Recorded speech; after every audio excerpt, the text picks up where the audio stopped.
ഇതിനിടയിൽ അവന്റെ ശിഷ്യന്മാർ ഗുരു ഭക്ഷിച്ചാലുമെന്ന് പറഞ്ഞു. അവൻ അവരോട്, നിങ്ങൾക്ക് അറിഞ്ഞുകൂടാത്ത ഭക്ഷണം എനിക്ക് ഭക്ഷിപ്പാനുണ്ട് എന്ന് പറഞ്ഞു. അവന് ഭക്ഷിപ്പാനായി ആരെങ്കിലും എന്തെങ്കിലും കൊണ്ടുവന്നിരിക്കാമെന്ന് ശിഷ്യന്മാർ പരസ്പരം പറഞ്ഞു.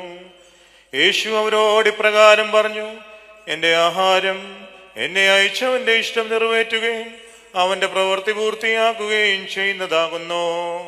4 മാസങ്ങൾക്ക് ശേഷം കൊയ്ത്തുകാലമാകുമെന്ന് നിങ്ങൾ പറയുന്നില്ലയോ?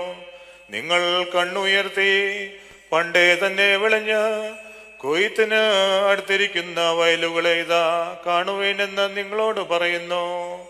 കൊയ്യുന്നവൻ പ്രതിഫലം പ്രാപിക്കുന്നു, നിത്യജീവങ്ങളിലേക്ക് ഫലങ്ങൾ ശേഖരിക്കുകയും ചെയ്യുന്നു. വിതയ്ക്കുന്നവനും കൊയ്യുന്നവനും ഒരുമിച്ച് സന്തോഷിക്കുന്നു. വിതയ്ക്കുന്ന ഒരുവൻ, കൊയ്യുന്നത് മറ്റൊരുവൻ എന്നുള്ളത് യാഥാർത്ഥ്യമാണ്. നിങ്ങളുടെ അധ്വാനം കൂടാതെ ഉണ്ടായിട്ടുള്ളത് കൊയ്യുവാൻ ഞാൻ നിങ്ങളെ അയച്ചു. മറ്റുള്ളവർ അധ്വാനിച്ചു, അവരുടെ അധ്വാന ഫലത്തിൽ നിങ്ങൾ പ്രവേശിച്ചിരിക്കുന്നു എന്ന് നമ്മുടെ കർത്താവ് അരുൾ ചെയ്തു. ബാറക്മോ, നിങ്ങൾക്കെല്ലാവർക്കും സംപ്രീതി ഉണ്ടായിരിക്കട്ടെ.